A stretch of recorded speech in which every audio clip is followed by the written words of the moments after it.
देश का सबसे लोकप्रिय प्राइम टाइम शो आर पार।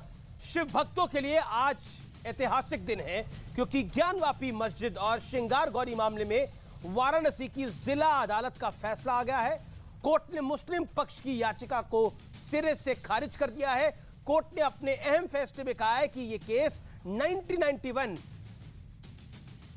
1991 के प्लेसेस ऑफ वर्शिप एक्ट के तहत नहीं आता है, यानी यह केस पूरी तरह सुनवाई के योग्य है।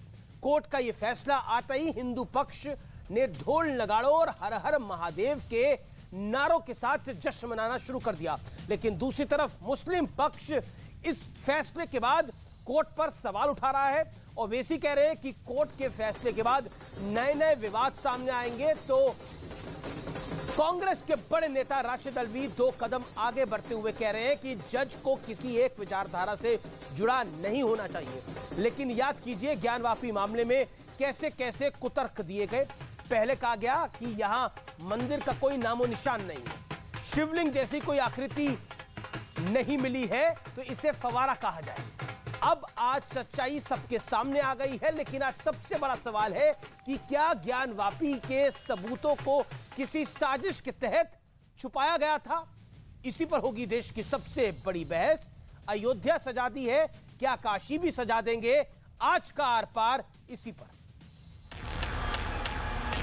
आज हमारे बाबा मिले बोला हर हर कोर्ट ने हमारे सारे आर्गुमेंट्स को मान लिया है, मुस्लिम पक्ष की एप्लीकेशन रिजेक्ट कर दी है। अब इस मामले की अगली सुनवाई 22/9 को होगी। आज हम लोग बाबा के दर्शन करने जा रहे हैं। योद्धा भी सजा दी है, काशी भी सजा दी है, योद्धा भी सजा दी है, काशी भी सजा दी है।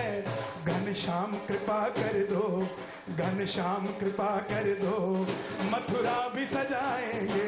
अन्नपूर्णा भैरव बाबू कोई बाकी कि बम बम बोल रहा है काशी, बम बम बोल रहा है काशी।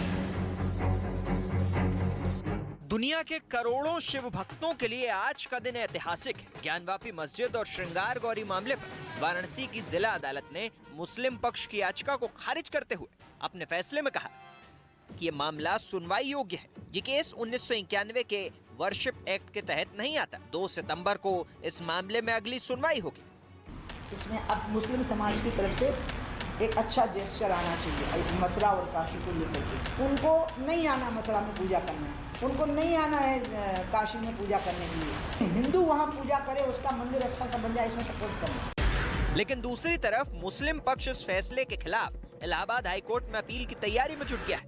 रास्ते आगे हैं, हाई कोर्ट है, सुप्रीम कोर्ट है। हमें उम्मीद है कि हाई कोर्ट और सुप्रीम कोर्ट से इंसाफ के फैसले होंगे। कोई जज नहीं बनना चाहिए जो किसी एक विचारधारा से जुड़ा हो। हमने देखा है कि बहुत सारे जजेस के फैसलों में उनकी विचारधारा नजर आती है जिससे इंसाफ नहीं होता। तो दरवाजा खोल दिया, सेटबैक है, इससे देश में डिस्टेबलाइजिंग इफेक्ट पैदा हो सकता है। लेकिन आज सबसे बड़ा सवाल है कि क्या इस फैसले के बाद अयोध्या की तरह काशी का विवाद भी खत्म होने की दिशा में बढ़ रहा है। इसी पर होगी देश की सबसे बड़ी बहस। और अब वक्त है आर पार के सुप्रसिद्ध विश्लेषण का। हिंदू पक्ष की जीत की मायने का विश्लेषण क्या है आपको मैं बताता हूं। फवारे की थ्योरी देने वालों को जोरदार झटका लगा है। ज्ञानवापी श्रृंगार गौरी पर हिंदुओं का दावा और मजबूत हो गया है। अब यहां से इस केस में 1991, ये सबसे इंपॉर्टेंट कड़ी है इस केस की 1991 के वर्शिप एक्ट की बाधा को ध्वस्त कर दिया है ऑनरेबल कोर्ट ने। यानी जिस थ्योरी के ऊपर मुस्लिम पक्ष चल रहा था, जिस थ्योरी पर पूरी गाथाएं पड़ी जा रही थी कि 1991 वर्शिप एक्ट है तो सुनवाई नहीं हो सकती, लेकिन उस थ्योरी को ध्वस्त कर दिया है ऑनरेबल कोर्ट ने। हिंदू पक्ष मस्जिद का एएसआई सर्वे की मांग कर सकता है। अब इसके बाद वो कह सकता है कि क्योंकि हिंदू पक्ष ये दावा कर रहा है कि हमारे पास प्रमाण है और हम प्रमाणों पे जाएंगे, हमें इजाजत दी जाए कि एएसआई का सर्वे हो और उस सर्वे में दूध का दूध और पानी का पानी आ जाना चाहिए, ऐसा हिंदू पक्ष का मानना है। और अब हिंदू पक्ष उस सर्वे की तरफ जाएगा शिवलिंग की कार्बन डेटिंग की मांग भी अब की जा सकती है। यानी शिवलिंग को प्रोटेक्ट किया जाए। हिंदू पक्ष का अगला लक्ष्य यही होगा कि अब शिवलिंग को प्रोटेक्ट किया जाए, जो वजू खाने में है, जिसमें हाथ वगैरह धोए जाते थे, लेकिन उसको अब प्रोटेक्ट किया जाए क्योंकि वो अब हमारी आस्था के साथ जुड़ा हुआ है। यह दावा मजबूत हो जाता है हिंदू पक्ष का। मेरे साथ स्वामी दीपांकर है। स्वामी दीपांकर देखिए, और मेरे साथ बाकी मेहमान भी हैं। वारिस पठान भी एक तरफ जुड़ रहे हैं, एक तरफ साध्वी प्राची जी जुड़ रही हैं। मेरे साथ जुड़ रहे हैं विष्णु शंकर जैन। विष्णु शंकर जैन, आपका अभिनंदन है। इस समय लाखों करोड़ों लोग आपको देख रहे हैं और स्वामी दीपांकर भी आपको नमस्कार कर रहे हैं। बहुत बहुत शुक्रिया आज के खास दिन हमारे साथ जुड़ने के लिए। मेरे साथ स्वामी दीपांकर भी हैं। स्वामी दीपांकर, कितना अहम है यह फैसला? इसके बाद अगर हम दो बिंदु देखे जाएं तो क्या इसके बाद हिंदू पक्ष का सबसे बड़ा कंसर्न होगा शिवलिंग को प्रोटेक्ट किया जाए? 16 आना सबसे बड़ी बात यह है अमीश भैया, जो 1991 के वर्शिप एक्ट की बात करते हैं, उस वर्शिप एक्ट की जिसको लेकर के लाल कृष्ण आडवाणी ने उस समय में, मुझे याद है कि उमा भारती को कहा था कि पक्ष रखिए, कि बताइए कि ये दो चीजों को भी इससे निकालिए, अयोध्या, काशी और मथुरा को भी। ये तीन चीजें कही थी, पर मानने ना मानने के कारण वॉकआउट हो गया, वो लोग चले गए। कन्हैया मित्तल का हमारे कार्यक्रम में एक भजन था, उन्होंने गाया था, अयोध्या सजाती है, काशी भी सजाएंगे, मथुरा भी सजाएंगे। तो अयोध्या तो सज गई है, अब काशी भी सजाएंगे। अच्छा, रोचक ये हुआ कि 2 दिन पहले कन्हैया हमारे साथ ही थे और उसमें प्राची भी साथ थी, प्राची जी भी। और रोचक ये है कि इन्होंने कहा कि मैं आज काशी जा रही हूँ। हमने कहा कि संभल कर जाइएगा। हमें बिल्कुल ये तय नहीं था कि इस दिन ये निर्णय लेना, हमें कुछ नहीं पता था इस बारे में। मगर मैं आज एक बात को लेकर के अत्यधिक प्रसन्न हूं कि कली काल में, अर्थात कलयुग में, शिव की लड़ाई विष्णु लड़ रहा है। जी, शिव की लड़ाई विष्णु लड़ रहा है। चलिए, ये बहुत आपने इंटरेस्टिंग बात बोली। लेकिन वारिस पठान मेरे साथ है। वारिस पठान, क्या आपको लगता है जो 1991 की प्लेसेस ऑफ वर्शिप एक्ट की थ्योरी थी, वो कोर्ट ने आज ध्वस्त कर दी है, और ये एक तरह से हिंदू पक्ष की बहुत बड़ी जीत है? ये अमीश भाई, मुझे यकीन है कि आज के इस जो आदेश आया है वाराणसी कोर्ट का, उस फैसले को जो मस्जिद की इंतजामिया कमेटी है अंजुमन की, वो जरूर चैलेंज करेगी हाई कोर्ट के अंदर। और मुझे यकीन है कि अभी तक प्लेसेस ऑफ वर्शिप एक्ट जो है 1991 का, वो चैलेंज हुआ है, खारिज नहीं हुआ है। प्लेसेस ऑफ वर्शिप एक्ट 1991 का इंटेंशन क्या था अमीश भाई, ये देखना बहुत जरूरी है।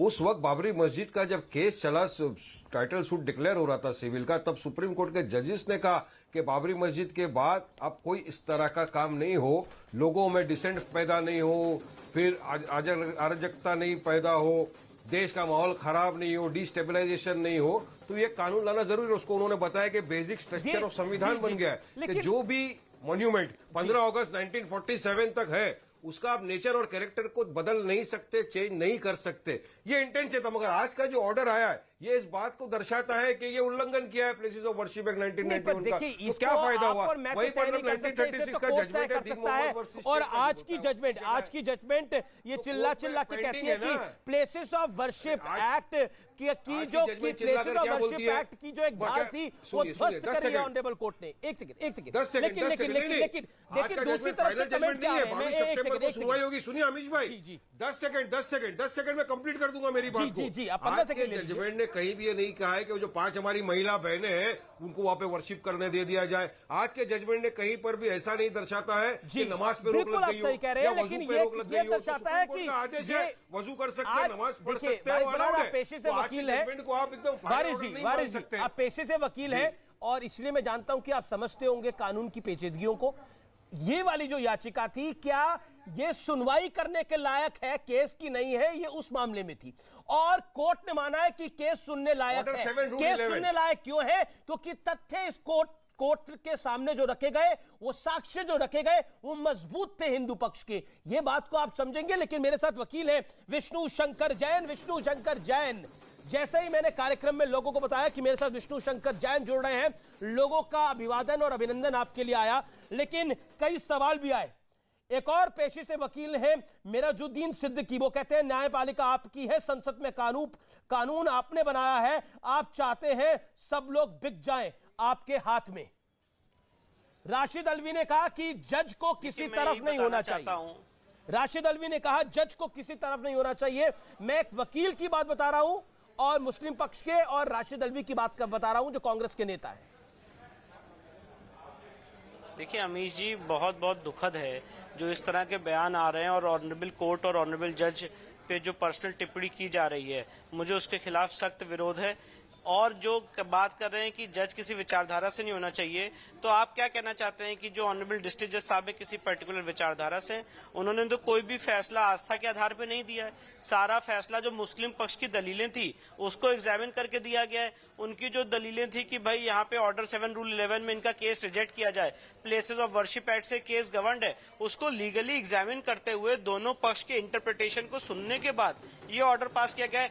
एक मुस्लिम पक्ष का वकील ये बात नहीं कह सकता है कि मुस्लिम पक्ष के किसी भी वकील को नहीं सुना गया।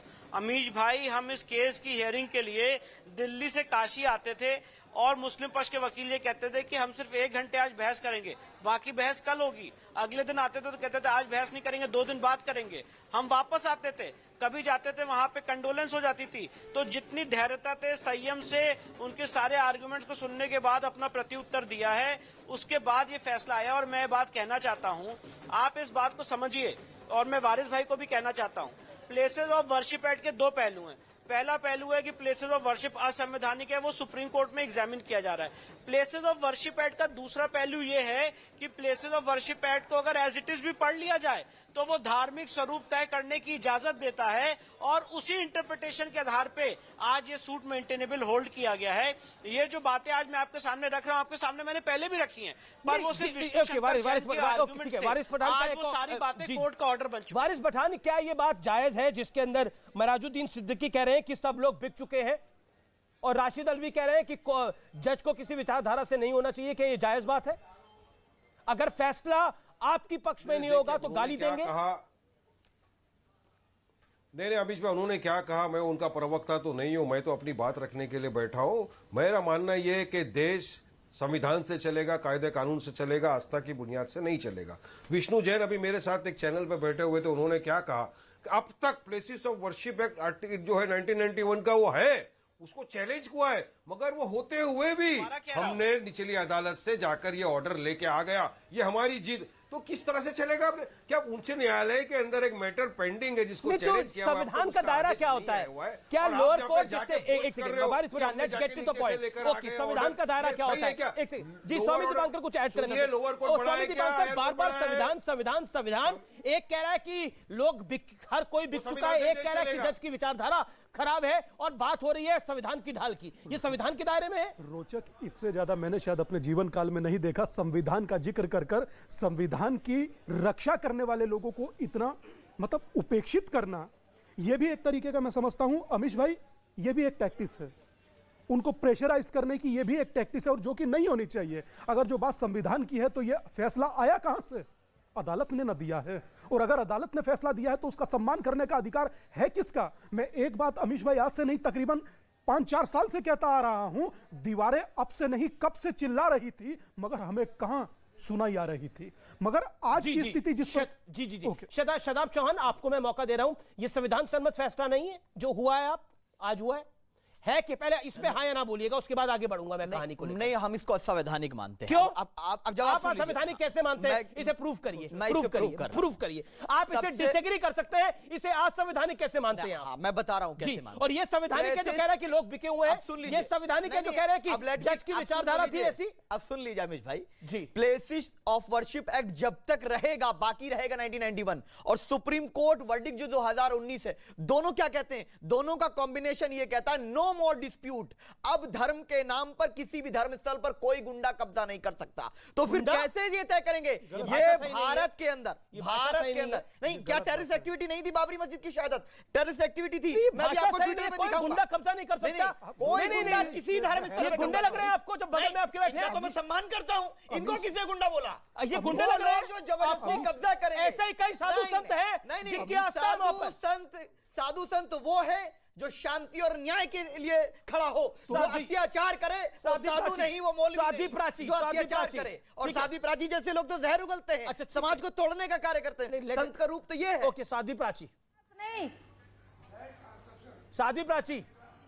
अमीश भाई जी, अमीश भाई जी, अभी हमारे जो वकील जिन्होंने इतना सुंदर फैसला आज पूरे देश को प्रफुल्लित कर दिया। आज उसको सुनकर के इनके पेट में पेचिश लग गई है, सब भाग रहे इधर उधर। इनको शर्म आनी चाहिए। कभी संविधान का नाम ले देते हैं, कभी कोर्ट की बात करने लगते हैं। जब इनके पक्ष में कोई बात नहीं होती तो चीख चीख करके पूरा स्टेडियम खड़ा कर देते हैं। इनको अपनी औकात में रहना चाहिए। मैडम वो भी बता दीजिए औकात क्या होती है। नहीं मोड़ना चाहिए। नहीं मैडम बता दीजिए भारत के लोगों को कि संविधान तो पे मानने चर्चा वालों नहीं की होती। औकात क्या है। सुनो कान खोल करके, मानने वालों की औकात सुनिए क्या है? कान खोल करके। उत्तेजना नहीं ना, वो करे ना आप करें, एक एक करके बात करके। साध्वी प्राची आप अपनी बात को रखिए। अरे सुन लीजिए, संयमित भाषा में। कत्ल भी करते तो चर्चा नहीं होती, हम आ भी भरते तो हो जाते बदनाम। मैडम आप शायर बन गई। जवाब दीजिए। आप अपने पेट का चेकअप कराइए। आप मेरे पेट की बात कर रही थी तो ये तरीका नहीं है। गुंडे बता रहे हो। प्लीज आप अरे वारिस पठान गुंडे बता रहे हो, शर्म नहीं आती? नहीं, ये वारिस पठान नहीं बोल रहे। साध्वी प्राची आप मिस्टेक कर रहे हैं। साध्वी प्राची, साध्वी प्राची ये वारिस पठान नहीं बोल रहे, ये शादाब चौहान बोल रहे हैं। आपको गलतफहमी हो गई। नहीं वारिस मैंने क्लैरिफाई कर दिया है। बात करिए, होश में बहुत बोल दिया आपने। नहीं एक वारिस उन्होंने गलती से बोल दिया। मैं साध्वी प्राची, वो शादाब चौहान बोल रहे थे, वो वारिस पठान ने नहीं बोला। बैठ करके चैनल पे साध्वी प्राची हो या फिर वारिस पठान, ये एक ही तो है। अंतर क्या है भाई इनमें? नहीं, आपकी चर्चा आपकी चर्चा शादाब से हो रही है। साध्वी प्रज्ञा, हाँ तो मैं सादाब को ही बोल रही, कोई बात नहीं। वारिस की जगह सादाब आ गए, एक ही तो बात है इनकी। गुंडे कैसे बोल दिए चैनल पे बैठ करके इसने? इतना कॉमन सेंस है इसको सादाब को। ऐसे लोगों को चैनलों पे मत बैठाया करो। अब सुन लीजिए, आपने गुंडा क्यों बोला, ये ऑब्जेक्शनेबल था। हाँ, मैं उसका गुंडा क्यों बोला, ऑब्जेक्शनेबल था। और एक सेकंड, और आप मुझे बताइए, अभी आपने थोड़ी देर पहले बोला देखिए संविधान सम्मत नहीं है, ये संविधान सम्मत नहीं है। सरतन से जुदा के जब नारे लगते हैं तो संविधान सम्मत होता है, जिसके खिलाफ आप बोल नहीं सकते। Point number 1। पॉइंट नंबर 2, एक वकील कह रहा है कि सब लोग बिके हुए हैं। एक नेता राशिद अलवी कह रहे हैं कि जज को विचारधारा का गुलाम नहीं होना चाहिए। जज विचारधारा के गुलाम था। अगर आपके फैसला पक्ष में नहीं आया तो विचारधारा का गुलाम है। और अगर फैसला अगेंस्ट भी हो जाए तो इस देश में सरकारें फैसला बदल देती है। याद होगा आपको शाहबानो, याद होगा शाहबानो। अगर फैसला पक्ष खिलाफ भी आ जाए तो वो दौर था एक जिसके अंदर राजीव गांधी ने फैसला पलट दिया था। राजीव गांधी की सरकार, दोनों चीज का सवाल, वो सरकार सेकुलर है। दोनों चीजों का जवाब सुन लीजिए। पहली बात तो यह है कि कोई भी वो नारा जो मानवता का विरोधी हो, हम उसका खंडन करते हैं, हम खुले दिल से। दूसरी बात, जो हमारे देश को जलाने की बात करता है, जो संविधान को हाथ में लेने की बात करते हैं, जिन लोगों ने बाबरी मस्जिद को शहीद किया, कोई और किसी भी धर्म स्थल पर जाकर गुंडागर्दी करते हैं, मैं उनको सीना ठोक कर गुंडा कहूंगा। संविधान की रक्षा हम सबका कर्तव्य है। हम सबका कर्तव्य है। साध्वी प्राची से मैं एक चीज पूछ रहा हूं, आपकी भाषा क्या है मैडम? नहीं, बड़े सम्मान से पूछ रहा हूं। आपने शुरुआत की पेट में पेचिश से आग लग जाएगी, ये बात मत करिए मैडम। आप जोड़ने की बात करिए। आप जो चोला ओढ़ी है चोले की बात करिए आप। जी ओके साध्वी प्राची, अपनी बात को रखिए। आपके चैनल पे बैठ करके गुंडे मैं सवाल करना चाहूंगा। आपके चैनल पे बैठ करके गुंडे बोलेंगे ये? आपका सर्टिफिकेट नहीं चाहिए। मुझे भारत के संविधान पर विश्वास है। मुझे किसी भी अभद्र भाषा का इस्तेमाल करने वालों का कोई सर्टिफिकेट नहीं चाहिए। मुझे गर्व है भारतीय होने पर। मुझे गर्व है कि जो संविधान का पालन करता है, उसको मानता है। जब सुप्रीम कोर्ट का वर्डिक्ट आया तो हमने उसको स्वीकार किया, माना उसको। हाँ, डिसएग्री करना भी मेरा संवैधानिक अधिकार है। डिसएग्री करिए। डिसएग्री कर रहे हैं, संवैधानिक पता क्या प्लेसेस ऑफ वर्शिप एक्ट का वायलेशन नहीं है? क्या कंटेम्प्ट नहीं है बाबरी मस्जिद सुप्रीम कोर्ट? नहीं तो अभी तो नहीं माना ना कोर्ट ने। कोर्ट ने माना क्या? कोर्ट ने माना क्या? ओके, वारिस पठान कुछ कहना चाह रहे हैं, स्वामी दीपांकर कुछ कहना चाह रहे हैं। पहले वारिस पठान, फिर स्वामी दीपांकर। वारिस पठान 40 सेकंड। वारिस पठान, बड़े सम्मान के साथ मैं साध्वी जी से सवाल करना चाहता हूं। साध्वी जी जरा मुझे बता दीजिए, ये जो याचिका डाली गई थी ऑर्डर 7 रूल 11 के तहत, ये क्या याचिका थी? जरा बता दीजिए, दर्शक जानना चाहता है आपकी जुबानी। और बाद में मुझे ये बता दीजिए प्लेसेस ऑफ वर्शिप एक्ट 1991 जो है वो क्या है, किस तरह से बेसिक स्ट्रक्चर ऑफ संविधान आता है, जरा बता दीजिए। गूगल को चेक किए बिना बताइए। चलिए, कौन बोल रहे हैं? ये सादाब है कि पठान है? पठान, वारिस पठान है। चिंता न कीजिए, सवाल का जवाब दीजिए। हाँ, वारिस पठान, अभी तुम्हें सब कुछ समझाया है भाई विष्णु जी ने, वो समझ में नहीं आया। अभी दूसरे चैनल पे अभी बैठे हुए थे ना। अरे मेरे को आपसे समझना टाइम पूरा करना है तुम्हें। अरे मेरी बहन, आपसे समझना है मुझे। ऑर्डर 7 रूल 11 क्या है? मेरी बहन, आपसे समझना है। आपसे समझना है, समझा दो ना और बता दो प्लेसेस ऑफ वर्शिप 1991 क्या है। ठीक है, विष्णु कुछ कहना चाह रहे हैं, विष्णु जैन कुछ कहना चाह रहे हैं, क्या बता दो। Vishnu Jain wants to reply. मुझे नहीं मालूम, विष्णु जैन मुझे नहीं मालूम, Vishnu Jain wants to reply, Vishnu Jain wants to reply. अरे यार विष्णु जैन को सवाल किया कि साध्वी जी को किया नहीं, आपको तो समझना है ना, तो विष्णु जैन बेहतर समझा पाएंगे, जो लड़ रहे हैं, वकील भी है पेशे से। नहीं, मुझे साध्वी जी से समझना है। देखिए साध्वी मुझे साध्वी जी धर्म की जानकारी अच्छा देती है, साध्वी जी सनातन धर्म की जानकारी बहुत अच्छा दे देती है। आप सनातन धर्म के बारे में अगर जानना चाहते हैं, उसके बारे में शिक्षा दीक्षा और ज्ञानवर्धन करना चाहते हैं, तो साध्वी जी बताएंगी। मैं बच्चा हूँ, मुझे वकालत मुझे नहीं आता, प्लेसेस ऑफ वर्शिप बिल्कुल, तो ज्यादा बेहतर विष्णु जैन समझा पाएंगे। मैं सीखना चाहता हूँ। नहीं, क्योंकि धर्म की बात, कर्म की बात, धर्म की बात, कर्म की बात, कर्म और कांड की बात या तो स्वामी दीपांकर अच्छा बता सकते हैं या स्वाति प्राची बता सकते हैं। अगर लीगल मैटर है तो उसके लिए विष्णु जैन है, तो वो ज्यादा बेहतर बता सकते हैं। मुझे लगता है वही बेहतर होगा। और विष्णु जैन हाथ भी लगातार खड़ा कर रहे हैं, आपकी इजाजत है ना स्वामी जी? ओके विष्णु जी बोलिए। देखिए अमीश भाई, पॉइंट इन इशू ये है कि जो हमने सारे डॉक्यूमेंट्स कोर्ट के रिकॉर्ड पे लगाए, ऐसा नहीं है कि ऑनरेबल कोर्ट किसी पर्टिकुलर विचारधारा से प्रभावित थी। कोर्ट के सामने मुस्लिम पक्ष की एप्लीकेशन थी जो उन्होंने ऑर्डर 7 रूल 11 1D में लगाई, जिसके तहत उन्होंने ये कहा कि हमारा केस बार्ड है प्लेसेस ऑफ वर्शिप एक्ट से, वफ एक्ट से और काशी विश्वनाथ एक्ट से। उन तीनों प्लीज को मुस्लिम पक्ष की कोर्ट ने रिजेक्ट किया, और रिजेक्ट करने का आधार ये था, पहली बात का मैं जवाब देना चाहता हूँ, वफ एक्ट 1995 का कोर्ट ने कहा जहाँ पे एक पक्ष हिंदू है दूसरा पक्ष मुस्लिम है, वो शरिया कोर्ट में नहीं जाएगा, वफ ट्राइब्यूनल नहीं जाएगा, उसको डिसाइड किया जाएगा सिविल कोर्ट में, और सिविल कोर्ट को पावर है उसको डिसाइड करने की। Point number 1। पॉइंट नंबर 2, जो इन्होंने बात कही प्लेसेस ऑफ वर्शिप एक्ट की, कोर्ट ने बात स्पष्ट रूप से कही कि नवंबर 1993 तक हिंदू समाज के लोगों ने प्लीडिंग की है, इन 5 महिलाओं ने, कि नवंबर 1993 तक वो यहाँ पे पूजा करते चले आ रहे थे, और प्लेसेस ऑफ वर्शिप एक्ट 1991 में आया है, इसीलिए यहाँ पे प्लेसेस ऑफ वर्शिप एक्ट से सूट बाधित नहीं है। मैं ये बात दोबारा रिपीट करना चाहता हूँ, बताना चाहता हूँ आपके दर्शकों को कि प्लेसेस ऑफ वर्शिप एक्ट 1991 में आया है, और ये हमने अपने केस में लिखा हुआ है, जिसको आज कोर्ट ने फाइंडिंग दी कि नवंबर 1993 तक व्यास जी उस तहखाने में पूजा कर रहे थे, उस तथाकथित मस्जिद के। तो ये कौन सी ऐसी मस्जिद है जिसके तहखाने में व्यास जी पूजा कर रहे थे और ऊपर ये नमाज पढ़ रहे थे? और ये कौन सी ऐसी मस्जिद है जहाँ इसकी मैं वारिस पठान, मस्जिद में पूजा हो सकती है? मतलब वहाँ पे मंदिर बना के पूजा हो सकती है? मैं जानना चाह रहा हूँ, अगर आपकी जानकारी हो या फिर शराब की हो या आतिकुर रहमान की हो। कोर्ट में, और अभी मैं बताता हूँ, कोर्ट में मुस्लिम पक्षकारों ने भी ये कहा था कि 1990 नहीं, कोर्ट के अंदर आर्ग्यू हुआ है बॉस ये बात। मेरा मानने से क्या होता है, कोर्ट में आप भी मौजूद थे, पक्षकार के वकील भी थे, कोर्ट ने भी कहा 93 तक कभी कभी कुछ महिलाएं वहां पे पूजा करती थी। अब वो 5 महिलाओं को फिर क्या जाने की जरूरत पड़ी सुप्रीम कोर्ट में याचिका डालने की कि हमको यहाँ पे पूजा करने की इजाजत दी? अगर वहाँ पे इजाजत थी तो नहीं होता। इष्ट की कोई पूजा करना चाहता है साल के अंदर 12 महीने से कोई रोक नहीं सकता है। एक जगह नहीं कर सकते थे ना अमीश भाई, इसीलिए तो याचिका डाला। हमारी 5 बहनों ने जो याचिका डाली ना कोर्ट में, वो इजाजत मांगने की, हमको पूरा साल इजाजत दिया जाए। मुस्लिम पक्षकार ने उसका ऑब्जेक्शन नहीं लिया था, 2 बार का अलाउड था, 1-2 बार साल में कुछ करते थे। अब हाई कोर्ट, सुप्रीम कोर्ट और लोअर कोर्ट, 3 कैटेगरी का कोर्ट मैंने देखा है मेरी जिंदगी में। मेरे सवाल का जवाब दीजिए। सुप्रीम कोर्ट ने इजाजत पूरा मौका दे रहा हूँ, आप मेरे सवाल का जवाब दीजिए। क्या मस्जिद के अंदर पूजा करना अलाउड होता है? नहीं मानता। क्या मस्जिद की 4 दीवारों में पूजा करना अलाउड होता है साल में 1 बार या 2 बार भी? अरे भाई साहब, रात के अंधेरे में हमारी बाबरी मस्जिद के नीचे तहखानों में जाके देखिए, पुरानी कहानी में मत जाइए। बाबरी मस्जिद टूट गई, बाबरी मस्जिद के साथ ये हो गया ना, बाबर का कोई लेना देना ना बाबरी का कोई लेना देना।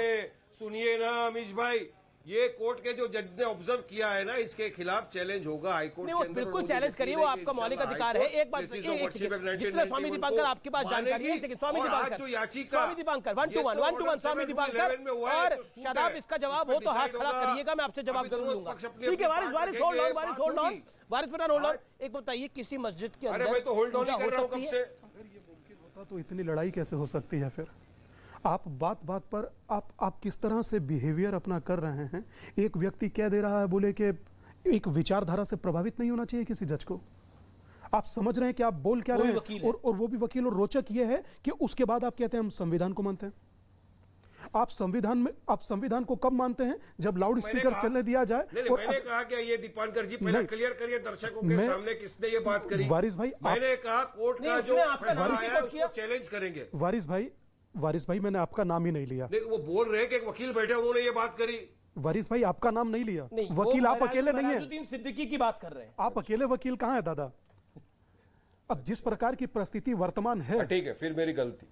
अरे आप ऐसा नहीं किया, आपकी भी कोई गलती नहीं। हम अर्थ कुल मिलाकर के कहने का यह है कि अगर वहां पूजा हो रही है, प्रार्थना हो रही है, वर्शिप हो रही है, तो फिर उसमें मॉस्क की बात कहां से आ जाती है? और अगर जो बात आती है तो फिर वो पूजा हो। शादाब, मैं ब्रेक के बाद आपसे जवाब लूंगा। क्या आपके पास किसी और मस्जिद का नाम है जहां पूजा होती है श्रृंगार गौरी की? अगर है तो मस्जिद का नाम आप ध्यान बिल्कुल उसको लगा के रखिए। मैं छोटे से ब्रेक के बाद आ रहा हूं, आपको समय भी मिल जाएगा, गूगल वगैरह भी आप देख सकते हैं, हर चीज आप देख सकते हैं। अपना ज्ञानवर्धन पूरा कर लीजिए। ब्रेक के बाद शादाब चौहान का जवाब, क्या किसी और मस्जिद में पूजा होती है श्रृंगार गौरी मां?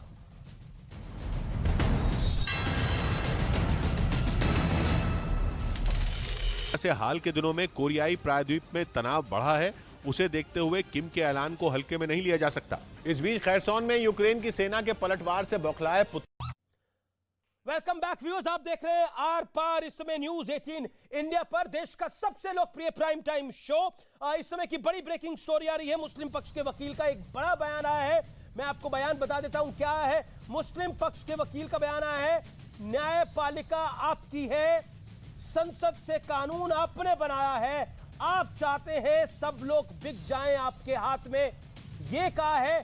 कोर्ट और संसद का कानून आपका है, ये कहा है मुस्लिम पक्ष के वकील ने। सब इनके हाथों बिक जाएं, ये कहा है मुस्लिम पक्ष के वकील ने। ये विवादित बयान है, अपने आप में बड़ा विवादित बयान है।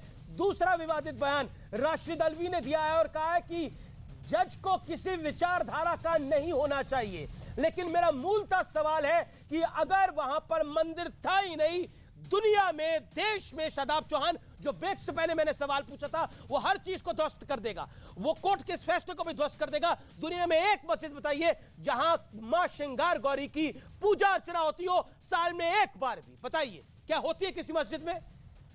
बिल्कुल ये जानना देश को बहुत जरूरी है कि किस मस्जिद में पूजा होती है, हुई है और हो रही है और होगी आने समय। वो है बाबरी मस्जिद। 1949 में चोरों की तरह मूर्ति रख, ये कौन बोला? ये किसने कहा कि चोरों की तरह मूर्ति रखी गई 1949? कॉन्ट्रोवर्शियल है, कहा वो विवादित ढांचा था, नहीं उसे कभी बाबरी मस्जिद कोर्ट ने भी नहीं माना। नहीं, कोर्ट ना बाबर से हमारा कोई लेना देना। मस्जिद नहीं थी, हमारा रिलीजियस बिलीफ है जहां एक बार मस्जिद बन जाएगी वो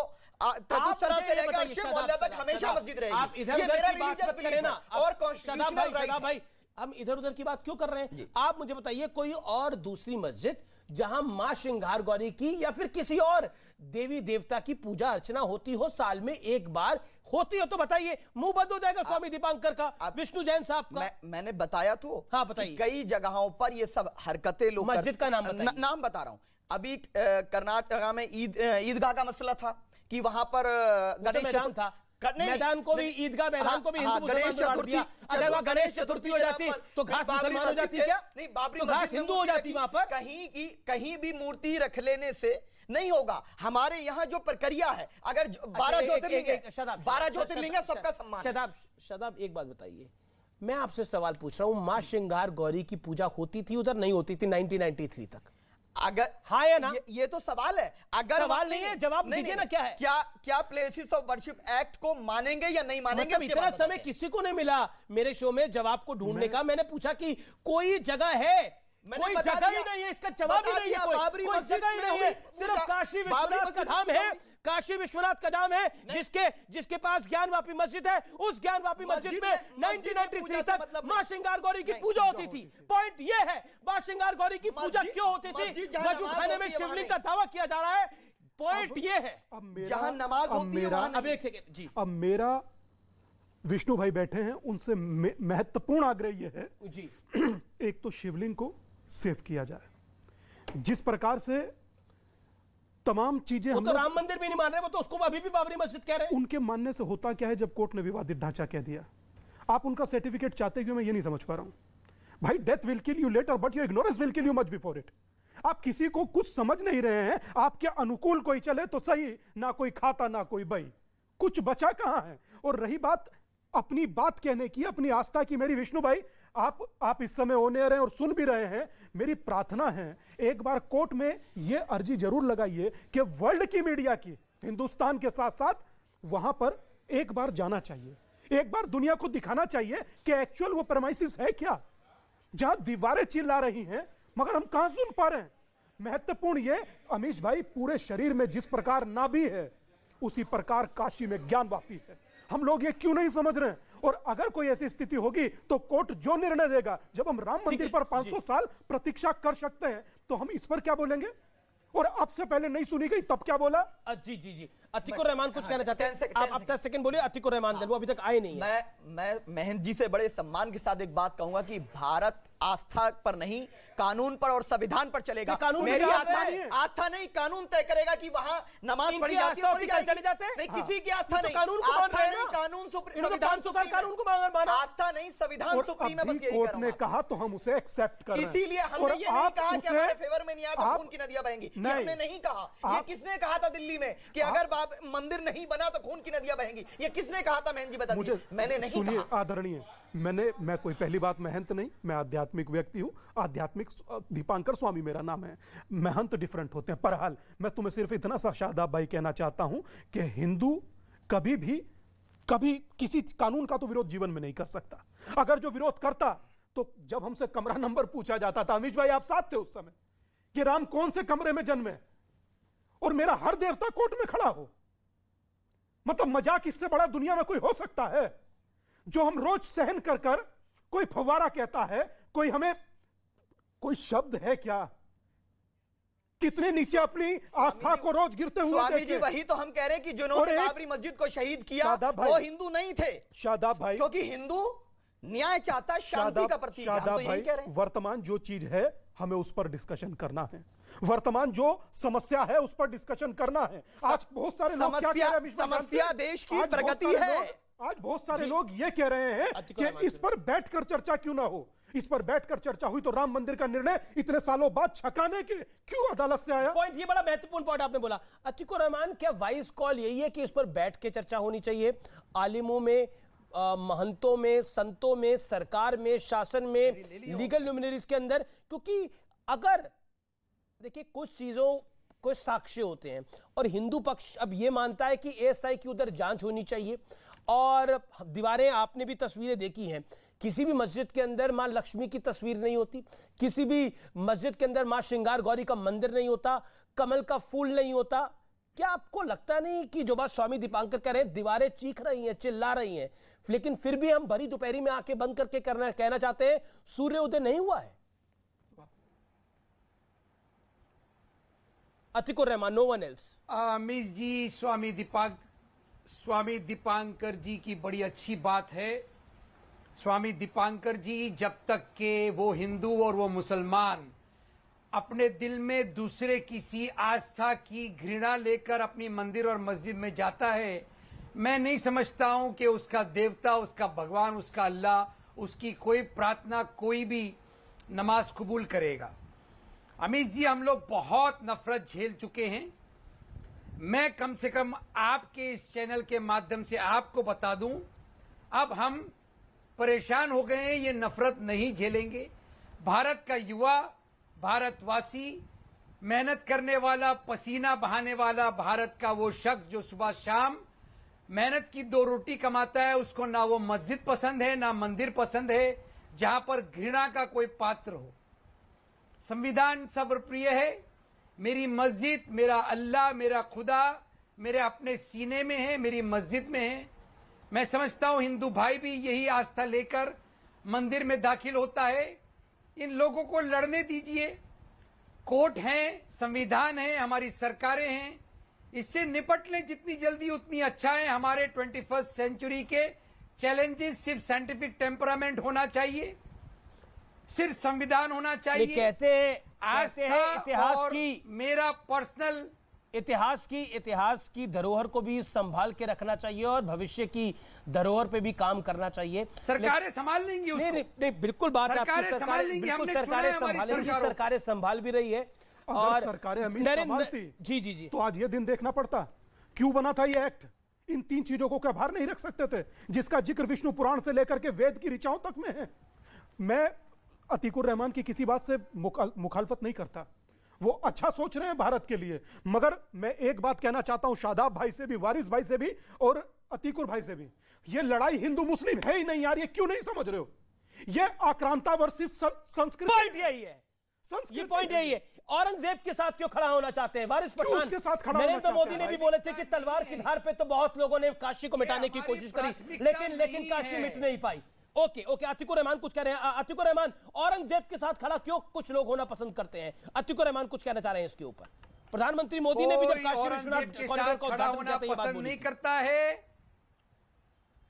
कोई औरंगजेब के साथ खड़े रहना पसंद नहीं करता है। तारीख अपनी जगह, हिस्ट्री अपनी जगह है। मैंने आपसे कहा आज का युवा सिर्फ और सिर्फ साइंटिफिक टेम्परामेंट चाहता है। क्या आप योगदान सर, आज ही का युवा है जो ब्रह्मास्त्र भी चाहता है, बरकरार रखने में। आज ही का युवा है जो ब्रह्मास्त्र भी चाहता है। क्या आप साथ देंगे उसका? आज ही का युवा है जो ब्रह्मास्त्र भी चाहता है। आज ही का युवा है।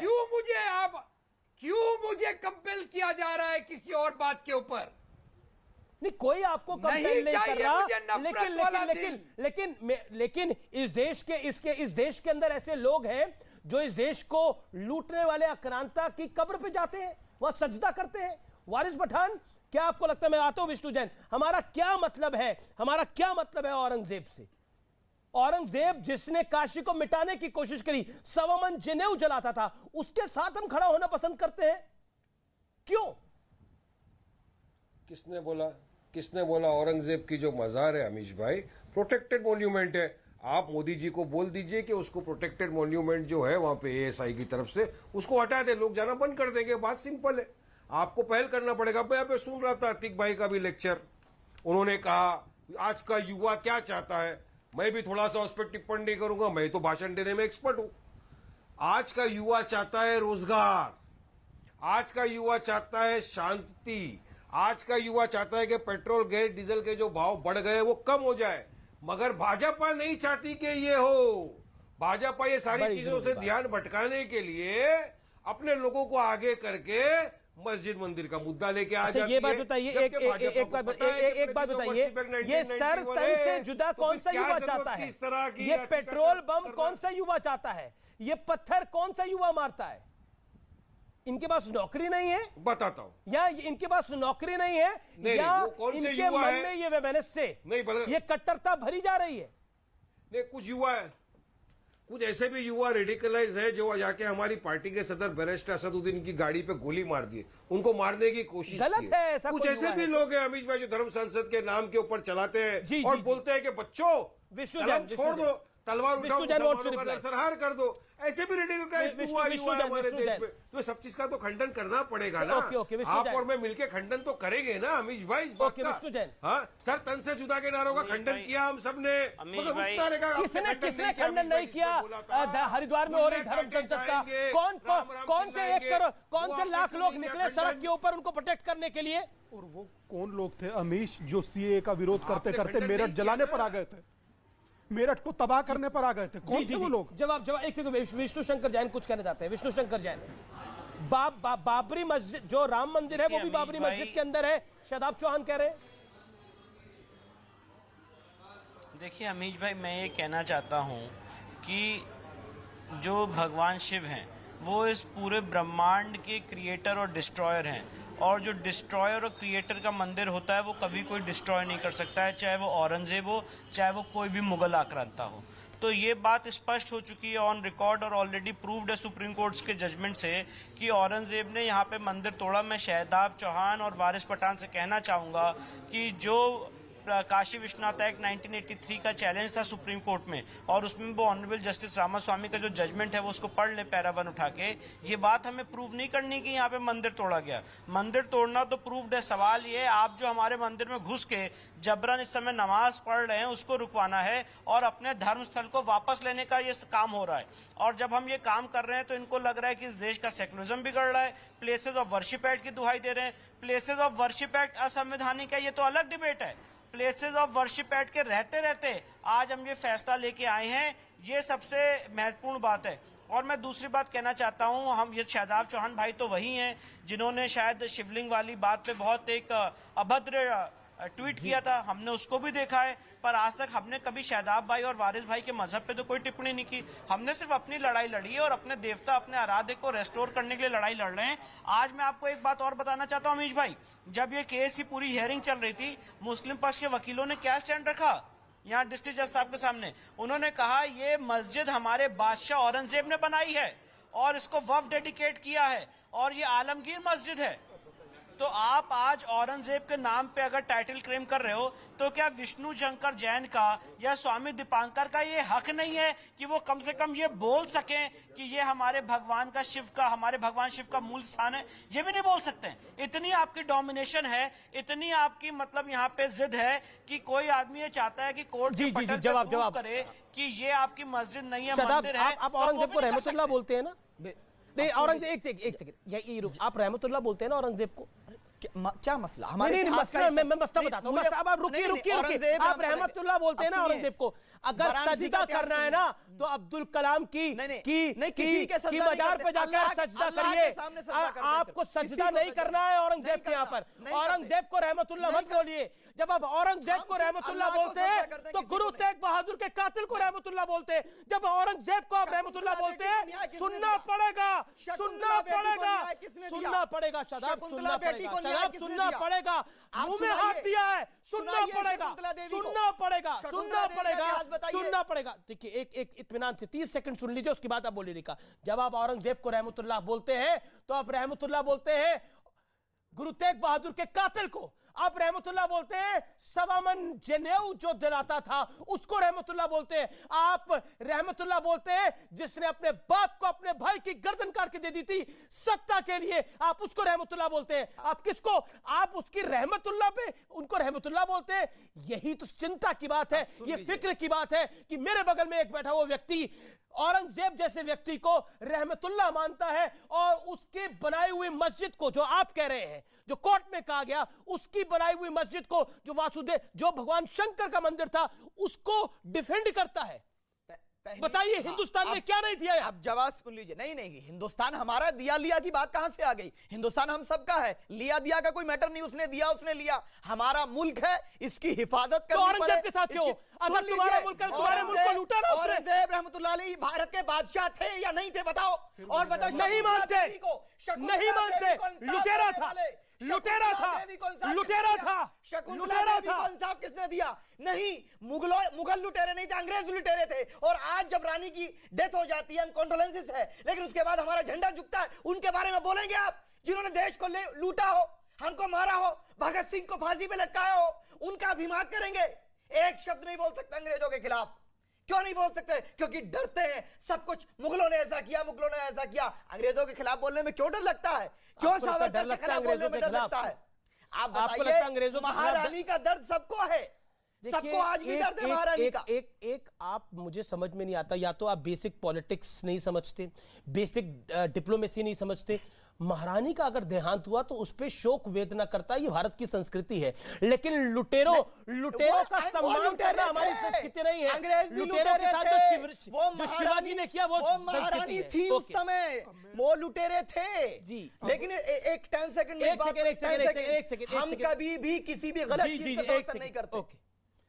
अमीश, सबसे ज्यादा मतलब हैरत में डालने वाली बात, मैं पूरे तकरीबन जब से ज्ञानवापी चल रहा तब से समझ और देख रहा हूं। एक बार काशी जाइए, काशी का एक व्यक्ति कहता है ये काशी है, यहाँ काश नहीं विश्वास है। अगर कोई व्यक्ति विश्वास व्यक्त करता है तो उस पर हम लोग प्रश्न चिन्ह लगाते हैं। मतलब आज मैं इस चीज को देखकर हैरत में हूं। कुछ लोगों ने लड्डू खा लिया, कुछ लोगों ने फूल माला डाल लिया, तो ये इस देश में सबसे बड़ा गुनाह हो गया कि आप प्रसन्न होकर ऐसा कर कैसे सकते हैं? ये तो भाई अलाउ ही नहीं है। ये तो आपके दुख पर हम कर सकते हैं। क्या करेगा? औरंगजेब को रहमतुल्लाह माना जाता है हमारे देश के अंदर। इससे बढ़कर आपके साथ एक व्यक्ति बैठे हुए हैं, सावरकर को वीर माना जाता है, सबका अपना अपना मानना। मैं इनकी बात से सहमत नहीं हूं, क्योंकि मैं गुरु नानक देव को मानता हूं, गुरु तेग बहादुर को मानता हूं, आचार्य चाणक्य को मानता हूं। मैं उन्हें नहीं मानता जिन्होंने मनोजनेऊ जला दिया। मेरे लिए उस समय उतनी आबादी भी नहीं थी मान्यवर, बड़े निवेदन विनम्र निवेदन, बोलने दीजिए। मुझे नहीं, आपसे अच्छा कोई नहीं जानता एक जनेऊ में कितना वजन होता है वो बता दीजिए, एक मन में कितने जनेऊ की अपनी पॉपुलेशन। जी आप समझ बैठे हैं, उत्तर इन्हें मिलना चाहिए। जी जी, आप जानते हैं महाभारत में कितने लोगों की मृत्यु हुई थी? मैं तो आपसे नहीं, सिर्फ मैं पूछ रहा हूं, आप जानते हैं? डेटा की बात कर रहा हूं मैं। सवा अरब। अब सुनिए, मुझे डेटा दे दीजिए, आबादी कितनी थी जब औरंगजेब रहमतुल्लाह अलैह बादशाह थे, उस समय आबादी कितनी थी, एक जनेऊ में वजन कितना होता है? विष्णु शंकर जैन कुछ कहना चाह रहे हैं, एक सेकंड। विष्णु शंकर जैन। अमीश जी, यहाँ मेरे साथ मेरी 4 वादी महिलाएं हैं जिन्होंने, ये घरेलू महिलाएं हैं जिन्होंने केस लड़ा था। औरंगजेब कौन था? चोर था, लुटेरा था। और क्या किया औरंगजेब? भारत सोने की चिड़िया था, उसने सोचे कि भारत बहुत खजाना वाला, इसीलिए भारत में लूट ले गए सब। ये अमीश जी, ये काशी की घरेलू महिलाएं हैं जिनकी आवाज आपके चैनल के माध्यम से जा रही है, बिल्कुल आ रही है। और मुझे लगता है शादाब चौहान भी सुने, वारिस पठान भी सुने। इन महिलाओं ने ये हिम्मत की है कि वो अपने घर से निकल के मां श्रृंगार गौरी की लड़ाई लड़ें और इस लड़ाई को इस मुकाम तक लेके आई हैं। इन महिलाओं की मात्र शक्ति की वजह से आज हम इस स्टेज तक पहुंचे हैं। और औरंगजेब के बारे में इनके क्या विचार हैं, ये बराबर बोल रही हैं कि औरंगजेब ने किस तरह से यहाँ पे 1.25 मन जनेऊ जलाया, जजिया लगाया हम लोगों के ऊपर, और आज उनकी आक्रांताओं के खिलाफ ये जो मेरी बहनें माताएं हैं ये आज खड़ी हुई हैं, जिनको हम रिप्रेजेंट कर रहे हैं। और मुझे बहुत फक्र होता है कि इस देश में, इस काशी क्षेत्र में स्वामी दीपांकर इन महिलाओं के साथ संवाद करना चाहते हैं। एक सेकंड, स्वामी दीपांकर इन महिलाओं को कुछ कहना चाहते हैं। अच्छा, मैं विष्णु भाई आपसे कह रहा हूं, आप मेरी बात पहुंचा दीजिएगा।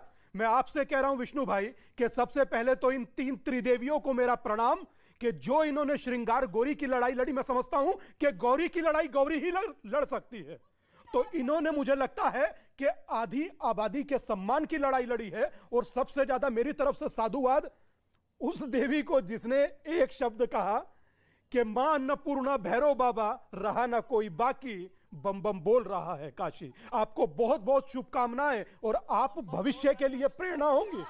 बम बम बोल रहा है। कोई बाकी कि बम बम बोल रहा है काशी, बम बम बोल रहा है काशी, मायन पुलना भैरव शादाब चौहान को और वारिस पठान को जवाब है। बम बम बोल रहा है काशी, ज्ञानवापी के मंदिर में बैठे, ज्ञानवापी के मंदिर में जैसे कभी कोई आंखें खुले में स्वप्न देखती है ना, जी जी जी, ये कुछ वैसा ही है। मगर हम लोगों के साथ रोचक ये है कि जो नहीं मिला उसका हम लोगों के मन में शोभ है, मगर जो मिल गया उसकी खुशी नहीं। मगर आज अदालत ने इसको एडमिट किया, ये सुनने योग्य है। मुझे लगता है कि किसी भी सनातनी के लिए इससे बड़ा हर्ष, प्रसन्नता और खुशी का विषय नहीं हो सकता। शादाब चौहान क्या कहना चाहते हैं आप? मैं आपको 1 मिनट देता हूं अपनी बात को रखने के लिए। बिल्कुल, वो किसी मंत्र का जाप करें, वो उनका फंडामेंटल मंत्र नहीं था कोई, नहीं, मैं एक एग्जांपल कर रहा हूं। शादाब भाई ने आंख कान में उंगली नहीं डाली। नहीं, ये रोचक था, वरना हनुमान चालीसा पर डाल लिए थे। नहीं, मैं तो कह रहा हूं कि अगर वो किसी भी मंत्र का उच्चारण करें या पूजा पद्धति का कोई भी अपना प्रदर्शन करते हैं, उनका संवैधानिक अधिकार है। हम किसी भी धर्म के खिलाफ कभी कोई टिप्पणी और बकवास करने में विश्वास नहीं रखते। लेकिन सवाल यह है, मैं उन बहनों से ये कहूंगा कि देश रूल ऑफ लॉ पे चलेगा, आस्था पे चलेगा। और जज साहब से कहूंगा, हम लोग हायर कोर्ट जाएंगे, डेफिनेटली जाएंगे। जी, जी, जी। और हमारा मानना यह है कि जो भी कानून जो भी कानून बनेगा, जो भी देश के अंदर न्याय करने वाले लोग हैं, उनके साथ खड़े हैं। लेकिन औरंगजेब रहमतुल्लाह अलैह की जो मजार है उसको प्रोटेक्ट करती है। देखिए औरंगजेब के बारे में क्या विचार है उनके? आर्कियोलॉजिकल, तो मैं कह रहा हूं मोदी जी जवाब देंगे इस पे। Archaeological survey of India Modi ji क्या जवाब देंगे? मोदी जी की आप बोलेंगे ओसामा बिन लादेन पे मोदी जी जवाब देंगे, सरकार आप बोलेंगे हाफिज सईद पे मोदी जी जवाब देंगे। एक सेकंड, एक ओसामा जरूर है, दोस्ती जरूर है। अच्छा, महिला को जवाब दे रही, सुन लीजिए। राजा लोग मंदिर नहीं तोड़ते हैं, राजा लोग न्याय करते हैं, राजा लोग मंदिर नहीं तोड़ते हैं। मैडम, हाथ जोड़ के कह रहा हूँ आपसे, शकुंतला बेटी की, ये लोग गरीब देश के आए हैं, गरीब सोचे कितना लूट के ले जाए, कितना लूट के ले जाए, बस जितना सोना पाए सब लूट के ले गए। अच्छा, एक बार एक शादाब को दिखाइए। शादाब एक सेकंड, उड़ गया। जी, मैं बिल्कुल महिलाओं की बात का सम्मान कर रहा हूं। शादाब, आप कह रहे हैं कि बार बार एक कह रहे हैं रहमतुल्लाह। देखिए, आपको समझ नहीं आ रहा, ये विचार जो है ये पब्लिक को पसंद नहीं आ रहा। आप मुसलमानों के पास भी जाएंगे तो वो औरंगजेब को फॉलो नहीं करते, वो अब्दुल कलाम और अब्दुल कलाम को फॉलो करते हैं। एक सेकंड, ये आपको सोचना पड़ेगा, ये आपको सोचना पड़ेगा कि आप अपना हीरो किसको मानते हैं। बिल्कुल, आप अपना हीरो अगर औरंगजेब को मानते हैं तो आपको बहुत सोचना पड़ेगा। सुन लीजिए, हम लेकिन सावरकर को नहीं मानते। मेरी बात सुन लीजिए, 10 सेकंड दे दीजिए। सावरकर को आप मान भी नहीं सकते। 10 सेकंड, सावरकर बहुत बड़ा देशभक्त। 10 सेकंड दे दीजिए मुझे, मैं अपनी बात को कंप्लीट कर रहा हूं कि कोई भी क्या नारा लगाता है उसका फंडामेंटल राइट है, मैं कम मना कर रहा हूं। लेकिन एक बात मैं स्पष्टता के साथ कह देना चाहता हूं। कौन सा नारा लगाता है? सर, तन से जुदा कोई लगाता है, उसको फंडामेंटल राइट है। अगर कोई ये कहता है कि जो नहीं राम का वो हराम का, वो उसका फंडामेंटल राइट है। गलत है, गलत है। जेल गए वो लोग, जेल गए जिन्होंने। शकुंतला बेटी, मैं हम लोग सन से जुदा नहीं करते हैं, हम लोग कलम की ताकत से लड़ते हैं। नहीं, ये लोग तो नोक तलवार की नोक को झोंक से दिखा के हम लोग को डराना चाहते हैं। मैडम, हम नारी हैं और किसी से कम नहीं है। मैडम, भारत में मत डरिए, खुशी मनाइए, भारत में प्रसन्न होइए। सुन लीजिए, महिला की भी सुन लीजिए। हमारे मंदिर में सामना हो तो आओ ना। अब ये देखिए धमकी दे रही है, सामना कर। नहीं, आपसे हम सामना नहीं करेंगे। आप महिला हैं, आपका सम्मान करेंगे। नहीं, हम सामना नहीं करेंगे। नहीं, हम हिंदू की नारी तुमको ललकार रही है। अरे मैडम, हम कहाँ सामना कर रहे हैं, हम सम्मान कर रहे हैं। लेकिन आपकी उत्तेजना संविधान के खिलाफ है। ठीक है, मैं महिला को भी, उनको भी बोल रहा हूँ, मैडम को भी बोल रहा हूँ, आप भी शांत होइए।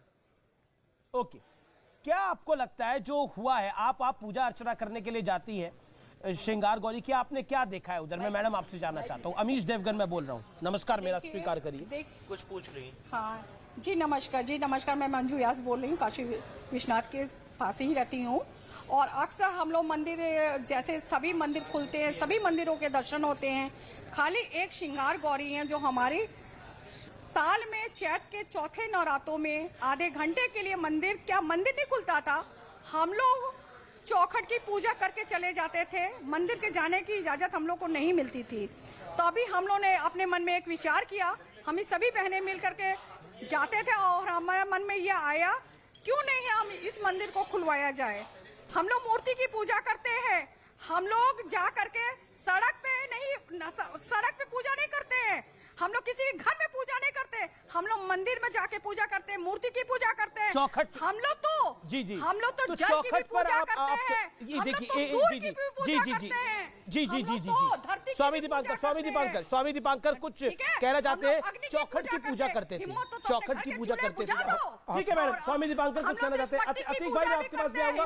ठीक है मैडम, मेरा निवेदन स्वीकार करिए। जी, आपने अपनी बात को रख लिया। एक लंबे समय तड़पने के बाद अगर जो कोई आवेश में आता है तो उसको बहन से मैडम नहीं बना दिया जाता। सिर्फ मात्र कुछ सेकंड में बहन जी से मैडम पहुंच गए। और उत्तेजना में आना, संविधान के खिलाफ जो भाई कह रहा है हमारा, ये पूरे डिबेट उत्तेजना में ही रहे हैं, चिल्लाकर चीख कर जैसे भी, मगर वो शादाब भाई का अपना व्यक्तिगत अधिकार है। मैं एक शब्द आपसे कहना चाहता हूँ, क्या एक पंक्ति दोहराई जा सकती है? बिल्कुल। एक पंक्ति जब काशी विश्वनाथ में गया था, मुझे आज भी याद है और मुझे प्यारी लगती है। मेरा भोला है भंडारी, करे नंदी की सवारी, शंभुनाथ रे ओ शंकर नाथ रे, ओ गोरा भांग रगड़ के बोली, तेरे साथ है भूतों की टोली, मेरे नाथ रे ओ शंकर नाथ रे, ओ भोले बाबा जी दर तेरे में आया जी, खाली झोली भर दो जी। तो एक शब्द मुझे लगता है जो मेरा भाव था मैंने कहा, मगर एक शब्द मैं उस तमाम सनातन जगत से कहना चाहता हूं, इस पंक्ति को कभी मत भूलिएगा कि काल उसका क्या करे, आगे कहने की आवश्यकता नहीं। जी, काल उसका क्या करे जिसके साथ महाकाल हो। पंक्ति को पूरा मैं कर देता हूं। आपका बहुत बहुत शुक्रिया इस कार्यक्रम में जुड़ने के लिए, अपनी बात को रखने के लिए। फिलहाल इस कार्यक्रम को यही समाप्त करते हैं, लेकिन आज का निष्कर्ष बहुत जरूरी है। और आज का निष्कर्ष यही है कि जब लोग औरंगजेब को रहमतुल्लाह माने तो समझ जाइए कि इस देश के अंदर संविधान की आड़ में कौन सी विचारधारा फल फूल रही है, जन्म नहीं ले रही है, फल फूल रही है संविधान की आड़ के अंदर। जरूरी है समझना, क्योंकि आप अपनी इग्नोरेंस से अपने समाज का, इस देश का बहुत बड़ा नुकसान कर सकते हैं। नमस्कार।